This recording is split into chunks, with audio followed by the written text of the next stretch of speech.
Either I am speaking up and actively resisting oppressive, racist, sexist thought, or I'm a part of the problem. I want you to look at who's at your table and ask them, where are you? Where are you? Where are you? Where am I? Where am I? So let me start here. I said my name is Charles D. Johnson, born and raised in South Central Los Angeles, born to a single mother who was a great woman. My father was a good man, but he was addicted to alcohol to heroin to crack cocaine. You guys could do my background. I am the product of a guy who was a crackhead on the streets of Los Angeles, California. I was stabbed twice by the time I was 8 years old. I was locked up at 17 years old. I was facing 10 years of incarceration, 4 years of sexual abuse. My last name is Lee Johnson. Lee is my biological name. Johnson is my adopted name. I love social workers so much because I had a social worker who adopted me. His name is Ron Johnson. Adopted me as a son. Got me back in school after I dropped out. Completed the 10th grade during my 11th grade school year. Finished with a 3.8 GPA. Began to move through. He got me to go to college, on to get my master's, on to the doctorate. I share my story because it's easy for folk to come in front of you as Dr. So-and-so. Yeah, that's it right there. Can you just look at somebody across the room and tell them, your title don't mean nothing? The problem for leaders is that we get so caught up in the position that we forget to be personal. Right? So here's the thing. The first step in anti-racism is be real to who you are. Because it takes me too much time to figure out your fakeness. So the reality is that I've got to be true in telling my story. And let me say this to my folks of color, we got to be able to hear the story of our white brothers and sisters as well. Everybody's got a story. And when we hide our stories, the old quote says, you're as sick as your most hidden secret. The stuff we are unwilling to talk about are the places where we're stuck in our pain. All right, that's about 3 minutes. So here's the reality. The reality is that we have a wake-up call. Wake-up call was last year. Although racism has been here, although all these issues had been here, COVID-19 was here, but we all of a sudden got to remember COVID-16-19. COVID-16-19, and then in the year 1619, that is when slavery officially started here in this country. And the same way that racism spreads is the same way that COVID-19 spreads. With COVID-19, you can't tell who got it and who doesn't. And with COVID-16-19, you can't tell who got it and who doesn't. With COVID-19, they tell you to socially distance. With COVID-16-19, it's caused us to distance ourselves of folk of color and folk who are white from each other because I don't want to catch what I think you got. I wish I could go further into it. Let me take you here. We watched as a 17-year-old young girl filmed a live lynching of a man in public. And the sign of poor leadership was that for 9 minutes, folks with uniforms who are pledged to serve and protect stood and watched a man die and no one intervened. Let me say this, because when there's poor leadership, it will always uphold oppressive habits. I just said something heavy there. Poor leadership will always uphold oppressive habits. Watch as Dr. Weiss led us in the exercise. I was doing the exercise on my phone as well of responding to the prompt. And as she gave the responses to us, I looked up and saw the tears coming down her eyes. Because the reality is, it's just as George Floyd screamed out, I can't breathe, there were some of us that for the first time writing what we really want to say. Right. We've been working in an environment where we can't breathe. Get your neighbor and tell them I've been waiting to exhale. Waiting to exhale. I'm waiting to breathe. I had no idea I was going to have to come all the way to Orlando, the land of Mickey Mouse. On a pre-institute. The conference ain't even started yet. And I'm already breathing. Get my breath back. Get my energy back. Get my dignity back. Getting my voice back. Getting my courage back. Getting me back. Anti-racism as an approach deals with us being who we are and walking in that truth, finding that voice and being confident in who we are. Watch this. There are different types of racism: internalized, institutional, interpersonal, and structural. And while this is very familiar to us as social workers, we're used to working at the micro, the meso, and the macro. What I want to do is, as I unpack these anti-racist practices, I want us to envision them at multiple levels. Yeah. Because of this, I won't have time to go into all of it, but I want you to envision it like this, because even if you change, because you came to the Leadership Institute, and you change, doesn't mean that you're not going to go back to an oppressive department, university, college, institution, boss, manager, provost, president, department chair, right? That stuff is still there. Right. What happens when I've changed, but the system has not? It's too deep to go into today. This is what hurts us. Because we get the stuff we need, the medicine we need, and then I go back home to an infected environment. Okay. All right. So here's the key. There's a picture of a pot roast, and y'all know the whole story of the young lady who's cooking a pot roast. Before she cooks the pot roast, she cuts off the ends of the pot roast, puts it in a pot. You know, husband looks at her and says, "Why'd you cut off the ends of the pot roast?" She said, "I don't know. I did it because my mama did it." Went to go ask her mama, "Why did you cut off the ends of the pot roast?" She said, "I don't know, but that's how my grandmama did it. So I fixed it this way as well." Went to the grandma and said, "Grandma, why did you cut off the ends of the pot roast?" She said, "I don't know the two of y'all doing it. I did it because I didn't have a pot that was big enough." In other words, sometimes we are doing things only because it's always been done that way. And the anti-racist approach to leadership says, number one, your job is to challenge the process. Yeah, I'm going to pat myself on the back. That's pretty good. All right? You got to challenge the process. In other words, that just because something has always been a certain way does not mean it needs to stay that way. Right? Growth comes with innovation and new ideas, which means I've got to be open to new things. Steve Jobs was fired by Apple. Did y'all know that? Yeah. He was fired by the company he started. He was fired from because they thought his ideas were too far out. Eventually, he came back with a product that said, "I believe that we can have 60 records in somebody's pocket." They said, "That's ridiculous." Created the iPod, right? Company says, "We're going to take you back." Now you've got all kind of products. The reality is that we have to realize that things need to be able to change, right? I've got to be able to hear new things, which means I've got to be the person sometimes that challenges the process. I'm going to skip through some of these slides because I want to make sure that I land good on time. And I think I got like 7 minutes. I want to be honest for those who have time. Okay. All right, you keep me honest here. All right? So I want to look at these characteristics of white supremacy. Because one of the things that oftentimes we're scared of, we're scared to look at white supremacy because somehow we've confused anti-racist with being anti-white.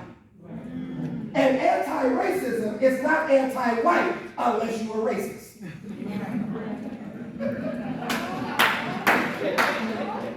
I used to be slow too. I'll wait for you to catch up. And, so it's not anti-anybody. Anti-racism is pro-humanity. Ooh, Yeah, that's really where we are. When we look at Eurocentric culture, generally there's an idea of perfectionism. Right?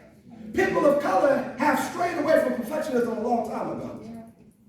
Right? The idea is that, yes, I want to do things excellently, but I may not be perfect. Right? And that's all right. The sense of urgency, defensiveness, right? That need to defend all the time. Quantity over quality, right?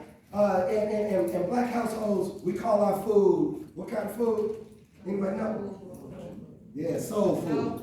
I'm looking for some good soul food out here in Orlando. Everywhere I go, I look for soul food, right? And the deal about soul food is that it's not just that you prepare food. The important thing in black culture is how you prepare that food. You better add some seasoning. I got somebody to know, right? You know, you can't just fry up the chicken. Right? No, you better spend some time, massaging that chicken. You better know how to get some vinegar and clean that chicken off. You better know how to get some Lorry seasoning, some poultry seasoning. You got to know how to season it up, how to roll it in flour. Listen, you really know you fry chicken when you season your flour.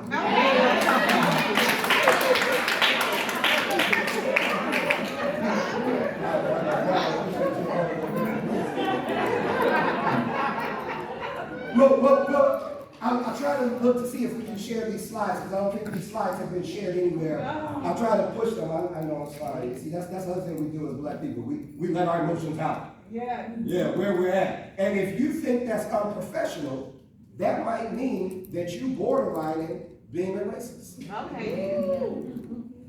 See, the thing is that we have adopted, this is why we have to talk about Eurocentric and Afrocentric or other-centric thought.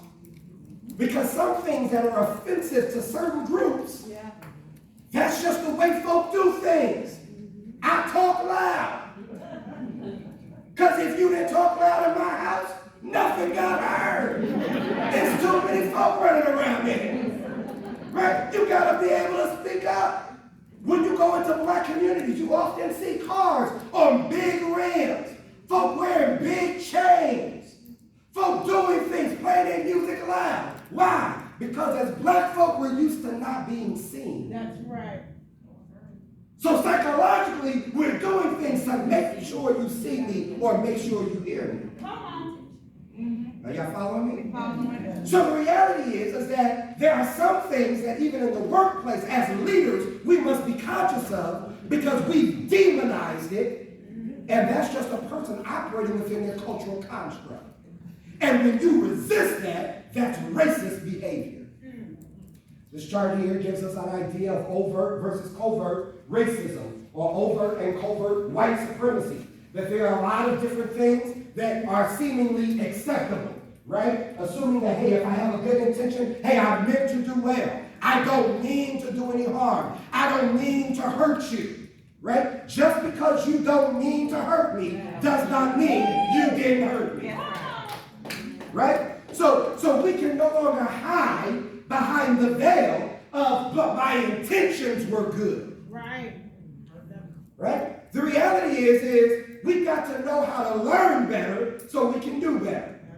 Learn better so we can do better. Not learning and not growing is not an excuse for continuing to oppress folks. All right, I hope we got it. Right?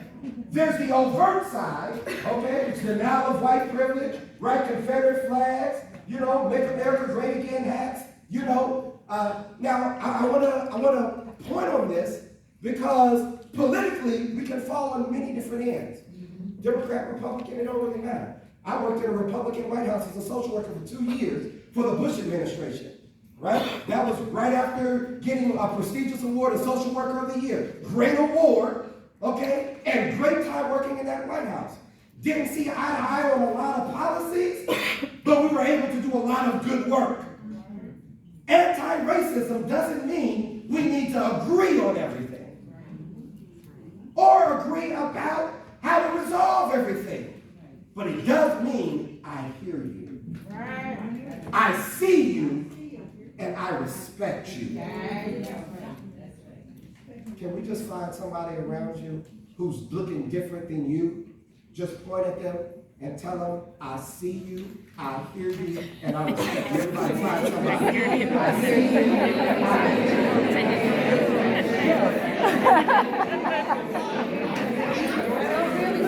You haven't been talking a lot, though. So I don't know if I believe you that you talk a lot. Well, I'm trying to stay quiet. Okay. All right. I want to get into some practical things. Y'all give me 7 minutes and I'm done. Because I want to hear the other speakers that are coming up afterwards. So I want to get out of the way. 7 minutes. Let's keep honest with time. We've been guilty of this even in social work. In social work, when I looked at the CSWE stats of the survey of our annual programs, what we discovered, 25% of all social work faculty are Black, Indigenous people of color, while more than 50% of our graduates from social work programs identify as BIPOC. What I want to say is, we're social workers, we're the ones who are supposed to be getting it right. Yeah. And still, we are out of balance. That might suggest that the same person that sponsored you to come here is a racist organization. Yeah. Or a patriarchal. That's okay, I don't work for them, so dude. I'm all good. All right? So it says that we gotta watch out. I told these just last night. This was a conference on science on diversity. I'm not lying to you. I'm not lying to you.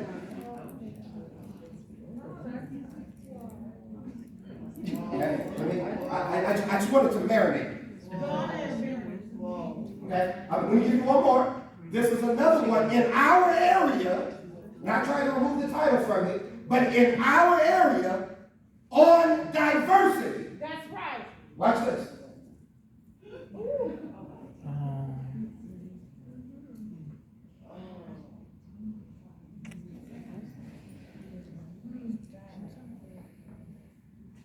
Our idea of diversity tends to be that I can determine what is diverse. I can determine what is acceptable. I can determine what people of color need. I don't have to have them at the table. Can I stretch it a little bit further? I don't want to take us too far off. What happens then is that sometimes academia becomes another plantation. Where we're okay having people of color work in the field. I need you to get the pun intended. We're okay with folk of color working in the field. Field director, field liaison, field faculty, field associate, field lecturer, field. We're okay with them being in the field. But the higher we go up, the wider it gets. Yes. And even when there is a person of color there, they're generally white thinking. Whole mouthful right there. Whole mouthful right there. This makes so much sense. How to deal with this? Fight with this. Right now, there's been an attack. Part of anti-racism is this idea around critical race theory. Now, critical race theory is a whole theory, not even a social work theory. It's a legal theory. It's a political theory, right? Created by Derek Bell. And so this is years ago. But critical race theory has come under a lot of construct, mainly because folks don't know what it is. Right. What it is. Let me give you just the 5 tenets, if I can, of critical race theory. If you want to package it. Critical race theory says, number one, to understand that there is a thing known as structural and systemic racism, right? Structural meaning that some things have been happening so long that it just naturally is embedded in how business is done. Systematic meaning there's a procedure or habitual process in which these things take place. And this is why most folk don't see it as racist, because in their minds, it's always been done this way. What's wrong? This is what gave you a job. Right. Right? So critical race theory says, no, I need to examine structures. I've got to examine systems. And if I'm going to be anti-racist, I've got to be able to root out the stuff that's in there that should not be. Right. Right? I'm going to deal with this in a second, but it means that when I'm dealing with the beginning of social work, I can talk about charity organizations, societies, I can talk about Jane Addams, I can talk about settlement houses, but where were people of color? That's it. Because in many of those settlement houses, they were not allowed to be there. That's right. So where does social work begin? Or am I teaching social work from the perspective that folks of color don't fit into the content? Right. Over 50% of the students who are sitting there are of color, and we're beginning with a history that does not include them. That's right. Maybe I've got to back up and say, wow, it was illegal. Harriet Tubman was a social worker. I mean, when I look at it, that's what it was. She was brokering relationships, facilitating liberation, helping people to reunite with their families. Can you look at somebody and tell them, sound like social work to me? Social work. Why she got it in the textbook? Right? That's the structural and systematic inequity. Everybody following me? Yeah. Number two is the intersectionality. We understand this, that there's not just usually one thing that's going on. There's usually a multiplicity of things that I'm dealing with, and I've got to understand intersectionality. Interest convergence. That's an idea that says that generally folks in power never make change unless it benefits them. That's right. Critical race theory looks at this and says that until I see the benefit for me, usually those in power are not going to change. It says I must examine that. Counter storytelling means I've got to have the ability to hear other people's story, right? I shared my story so that later, when Dr. Rice buys all of us our drinks,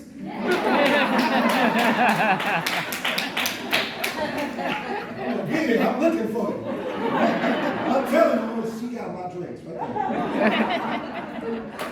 Right? I got to be able to tell a story, and then rejects the idea of color blindness. So what does it mean to be woke?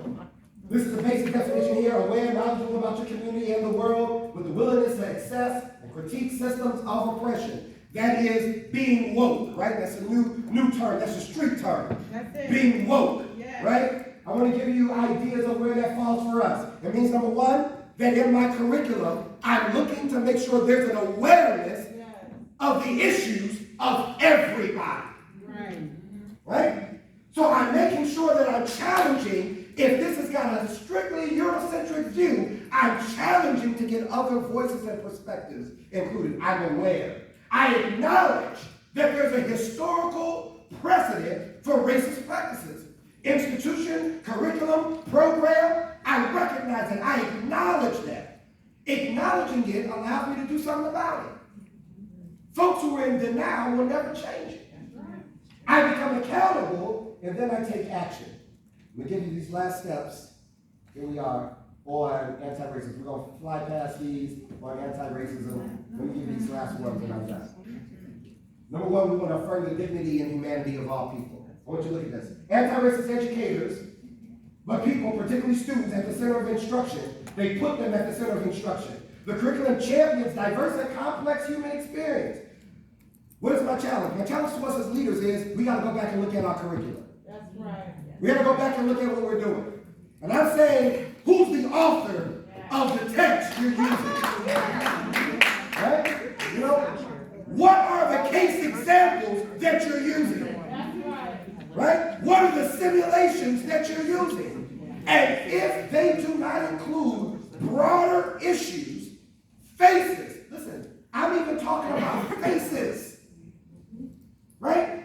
We had a program that was put on at my university, and they were marketing our program with all white faces. Yeah. And I said, wait a minute. I don't see nobody look like me up in there. And I'm the chair. Somebody better get out a marker and color that brother in. Okay? That's not the image I'm okay going out with. Right? Because I believe that I want everybody, when they see this, to see themselves in it. So it means I've got to be intentional. You have to be intentional. When you look at your marketing materials, do I see somebody Spanish speaking in that material? Is my material available in Spanish? Is my material, does it have somebody that's black, somebody that's Asian? Right? I've got to be very intentional with how stuff looks, how it feels, and what it reads, then it brings change. Right? One of the other things that we have at California Baptist University, we have what we call curriculum partners, which means that for every syllabus, every professor that works for me, they have to take that syllabus, go out and find community partners who speak into the content of what our students should be learning. Wow. That person, they have to have 3, and those 3 people, they must be cited on the syllabus. Wow. Because I want folks in our community knowing you are speaking into the quality of program we have here at CBU. That's how you bring those voices in. Embrace historical truth, anti-racist, racist educators. Reject incomplete narratives, which means we have to tell the whole truth. Right? What's happening when social workers are celebrating Columbus Day?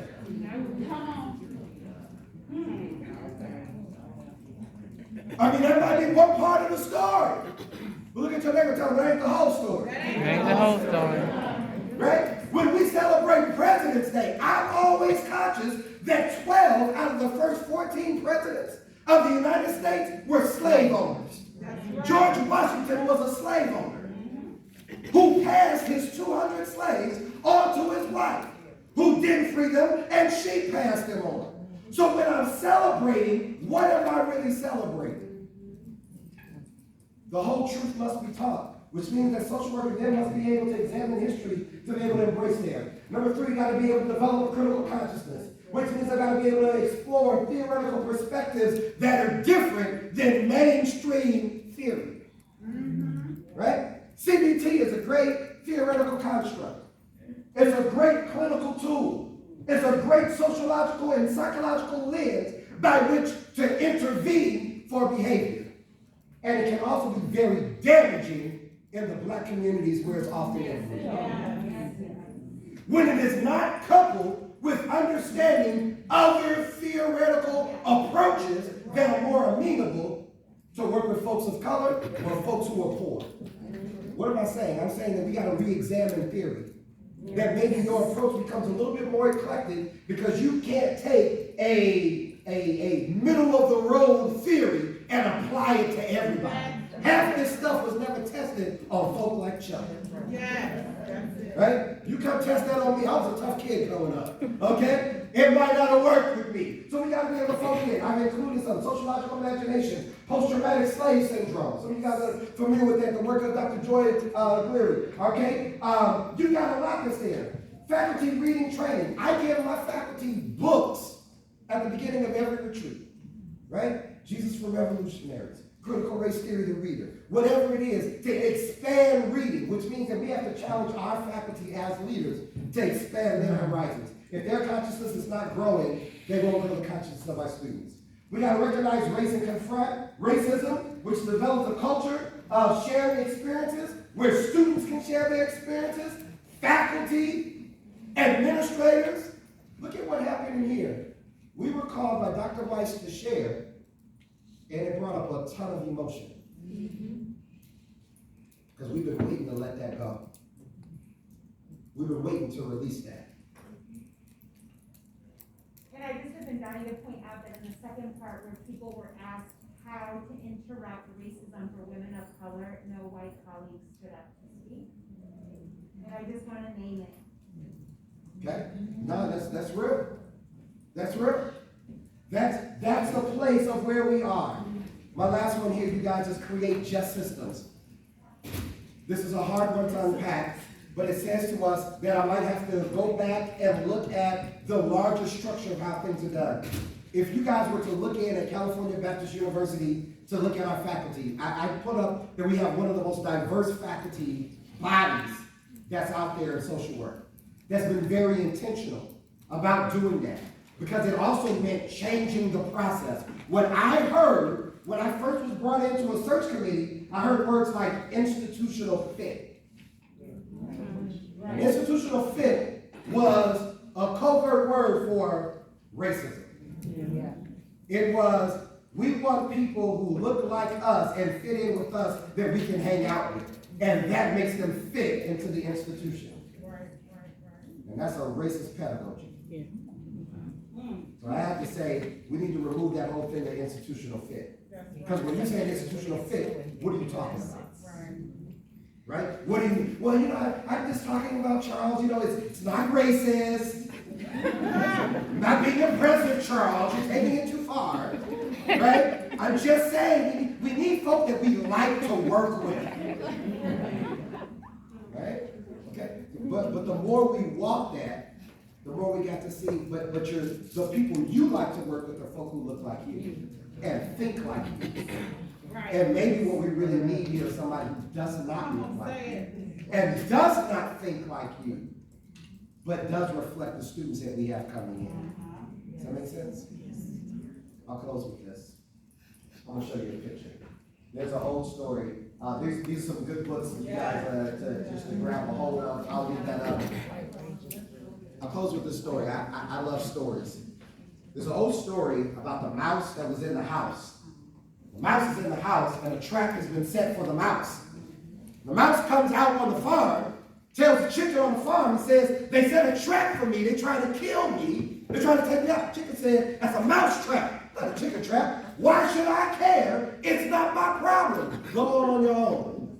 The mouse goes off. He finds a pig. Says, Mr. Pig, they're trying to kill me. He said, a mouse trap. Pig said, too big for me. They can't catch me with a mouse trap. Go on, find somebody else. He goes on and finds a cow. Cow says the same thing. Man, I'm a cow. I'm not a mouse. That's your problem. You got to deal with that. Mouse goes back in the house. Late at night, the trap goes off. Owner wakes up. They find that they caught a snake inside of the mouse trap. The owner tries to take out the snake, but the snake bites the owner, puts venom in the body, and the owner gets sick. So you know what happens when you get sick? The first thing you got to do, right? Chicken soup. So they went out on the farm, got the chicken, killed the chicken, made chicken soup, wanted for the owner to feel better. The owner was starting to get better, but they needed more family members to come take care of the owner. And they had to feed everybody who came over. They said, what y'all want? They said, we want some bacon. You know what they did, right? They went out, got the pig, slaughtered the pig, made bacon and ham hocks for everybody, right? In order to feed them. Well, finally, the owner got better. They wanted to have a good party. Said, what y'all want? We want some beef ribs. They went out and killed the cow. And the mouse was the only one still alive. Look what the mouse said. The mouse said, if only the chicken, the pig, and the cow would have realized that we were all in it together, we would all still be alive. But because everyone was looking out only for themselves, they are gone. When we realize that we are all in this together, that's when we will all succeed. Thank y'all for the time.